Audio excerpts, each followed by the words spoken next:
Hello, everybody. My guest today is Marc Daniels. He specializes in launching SaaS companies and rapidly developing the infrastructure and internal sales organizations to drive multi-million dollar revenue streams. Before results.com, which is where he's at now, Marc was a founding member of Diligent Board Member Services, which sold to private equity for 941 million in New Zealand. I believe, what are they called, Marc? New Zealand dollars? They're New Zealand dollars. New Zealand that translates dollars. to about 660 USD. 660 million USD. That was in 2016. Marc, are you ready to take us to the top? Sure. All right. Very cool. So I can't just skip over that exit, obviously. What was Diligent Board Member Services? What did it do? Back in 2003, we launched a company that did electronic board packages for board of directors all around the globe. Previous to that, they got these big, thick paper board books shipped to their houses. Not very secure, very hard to travel. So a board member of ExxonMobil would get this big board package. We brought that all into the cloud, secure environment, and we're serving. And still, Diligent is still in business. They serve probably over 2,000 boards today. Oh, wow. So it's obviously public because a public company acquired, or no, private equity acquired it, you said, right? It was public. Now it's private. Oh, so you took it public and then it went private. Took it public in 2006. We listed 10 years ago yesterday. And so it was a good day for you. You remember it to the day. We remember it to the day, 10 years ago yesterday. And what did you grow revenue to before you obviously went private? When I stepped away from the company in 2012, we were up to about 70 to $80 million a year in recurring revenue. It's fascinating. And serving about 1/3 of the Fortune 500 companies. I would have never guessed that those kinds of companies were willing to pay so much for one very specific utility thing. But I also understand there's need for a lot of security around that stuff. So maybe it makes sense. Right. Yeah, no, it definitely did. That's great. And now, was that the first kind of life-changing financial moment for your life, or did you have previous exits before that? No, I launched a computer mail order business in 1979. I launched my first online store in 1985. People always challenged me on that, but it was part of CompuServe's electronic mall before the internet. I invested and sold a company that did digital printing in the 90s. So I've really been blessed. I've ridden, 3 or 4 pretty amazing technical waves. The 3 in the past, the one I think I'm riding now is results.com, obviously. So I want to dive into that in a second. But first, you told me earlier you're from New Zealand. You retired to, I believe you said, you retired to Martha's Vineyard or you retired to New Zealand? The company Diligent was based in New Zealand. And I then got involved in Results, which is also headquarters in New Zealand. I've always worked in Manhattan, and about 5 years ago left Manhattan and retired to Martha's Vineyard. And about 2 years ago came out of retirement. How old were you at that point? Run Results. When I retired? 2 years ago. 57. 58. I'm lying. I'm 60 now. So Marc, what did you see? I mean, you've had all the success in the world. You have no reason to have to leave the beautiful Martha's Vineyard to get back on all these things and have responsibility again and drive growth. What are you seeing at Results that got you excited? A friend of mine called me and he said, Marc, you got to check out this company. They run businesses like you always have. And what results.com does is actually you first put together a very solid strategic plan. Then from there, you track your KPIs, your key performance indicators, and you hold your people accountable in weekly meetings. It's an online tool. And, if I think all the way back to the first business I started in 79, I had a whiteboard outside of my office door, and I'd write down how many phone calls we took, how many orders we took, how many returns we processed, and be shocked how many business leaders don't look at their KPIs on a daily basis. So this helps you do that in the cloud. Yeah. And I fell in love with the approach, put together a rock solid business plan. At the time, they had roughly 200 customers. And so I put some investment money into it. And, how much did you invest? Me personally? Yeah. Well, overall, we brought in $13 million. Personally, I've only put in a little bit less than $1 million. Okay, but you kind of participated in that, Yeah, obviously. yeah. I brought people together from some of the original investors in Diligent, which was a big success, obviously. So was that a requirement? Like, was the founding syndicate, was that contingent on you joining as CEO as well?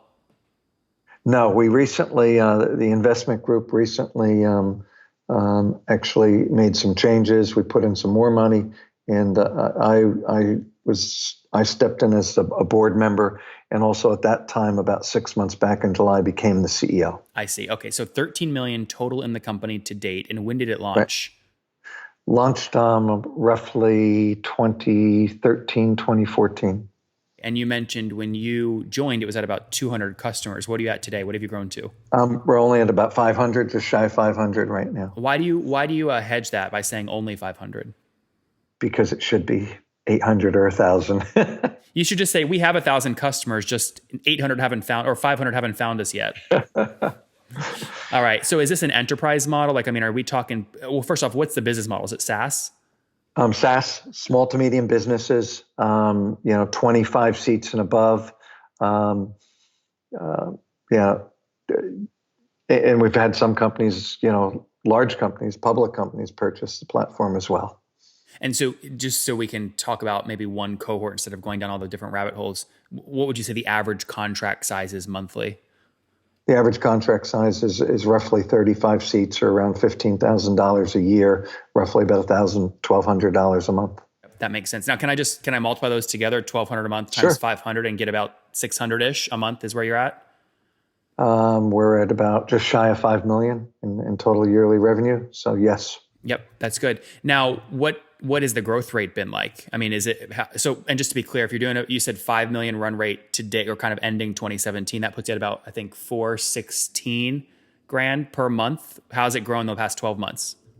Relatively flat, and that's why we made some changes. Yeah. So like December 2016, you were at what, still around $400,000 a month?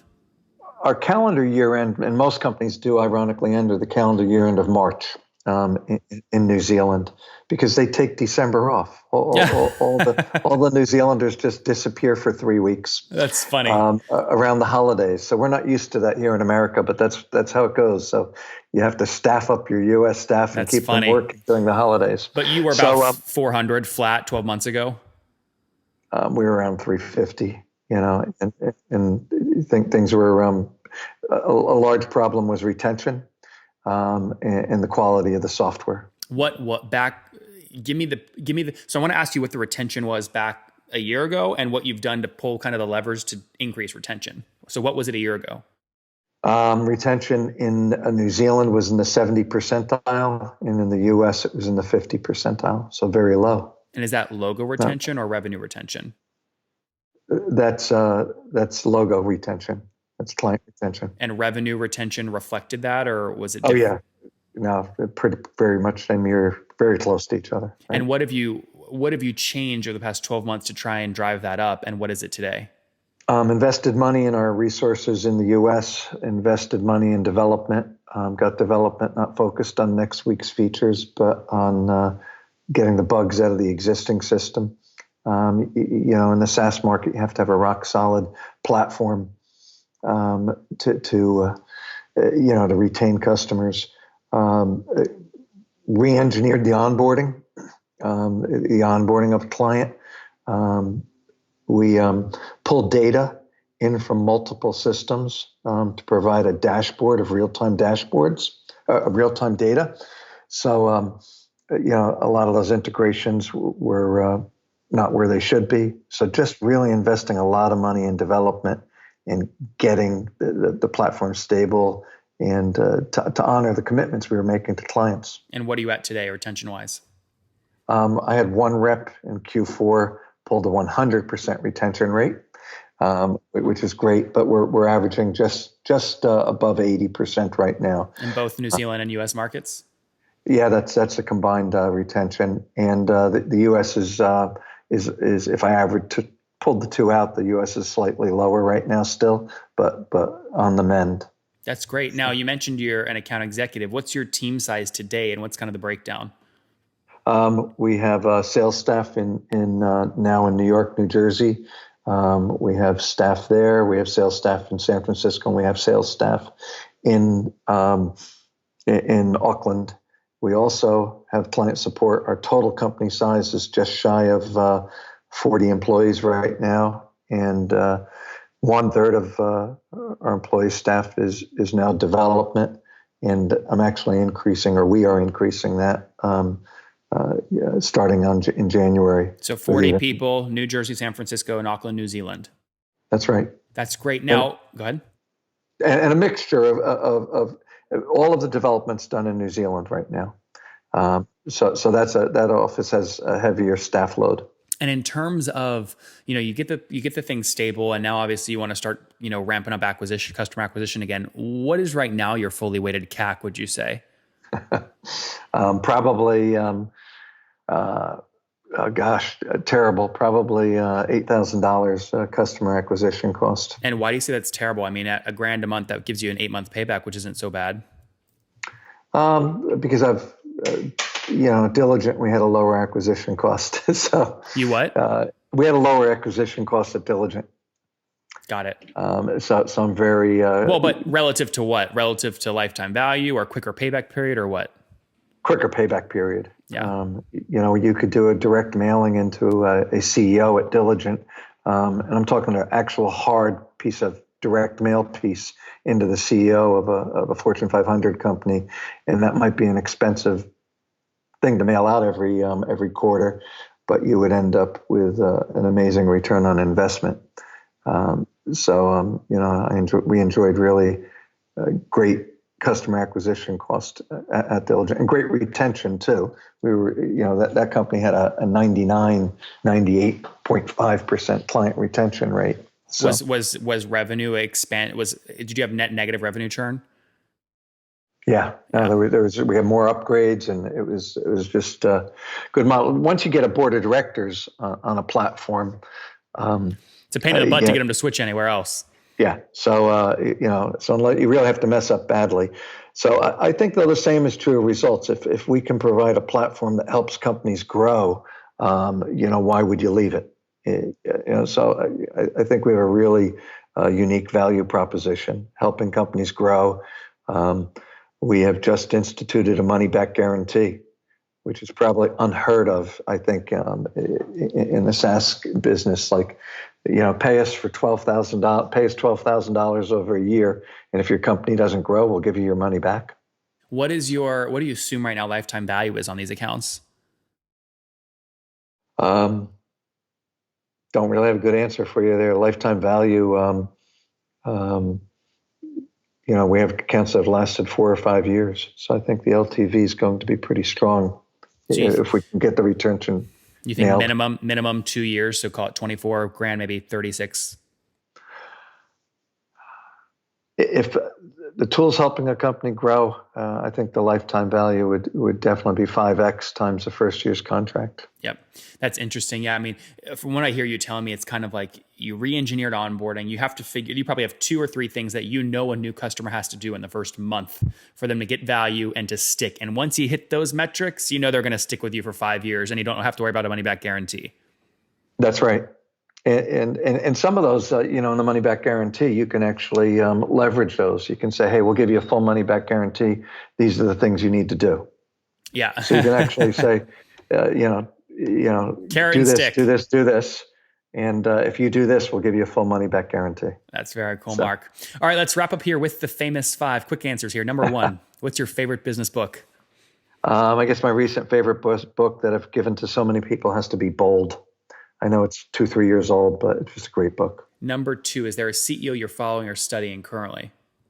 Well, I always follow Elon Musk, but I'm recently reading Ron Chernoff's book on John D. Rockefeller. I love studying, people that have built business empires. Well, who was that author?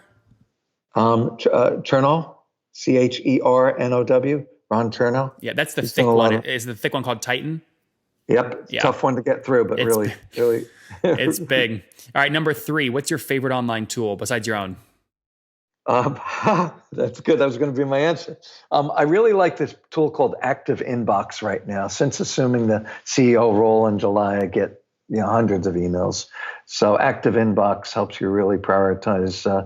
You just don't storm. They come back into your box 2-3 days later. It's pretty good. It's good. Number 4, how many hours of sleep do you get every night? Depends on whether I'm meeting with my New Zealand team or not. On Tuesdays and Thursdays, I get about 4 hours of sleep, and I generally sleep about 6 hours a night. And Mark, what's your situation? Married, single, you have kids? Married, 5 kids, 3 grandkids. Wow. 5 kids, 3 grandkids. It's amazing. And you said you're 60 now? 60. 60. Yep. Okay, last question. Take us back 40 years. What do you wish your 20-year-old self knew? Wow, that's a tough one. What would you tell I imagine you have maybe kids or grandkids around that age. What would you tell them? Don't worry.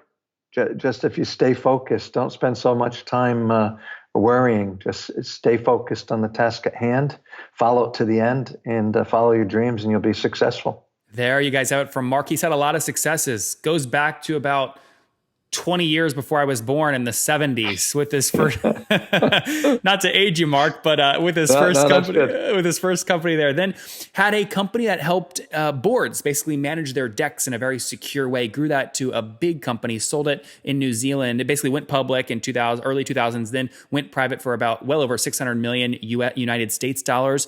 He then retired, said, I'm done with this. Martha's Vineyard, baby, wine and relaxation. And then he gets a call from some friends and he says, I love this business, results.com. It helps businesses understand, manage employees, keep them accountable, and keep the KPIs at the top of everybody's mind. It's now growing, team of 40 across New Jersey, San Francisco, New Zealand. They have about 500 customers paying on average $1,000 per month. So call it 400, 20-ish grand per month in revenue. They're flat, but things are changing. Retention's getting higher. Economics look good, and they're growing. Mark, thank you for taking us to the top. Great. Hey, thank you, Nathan.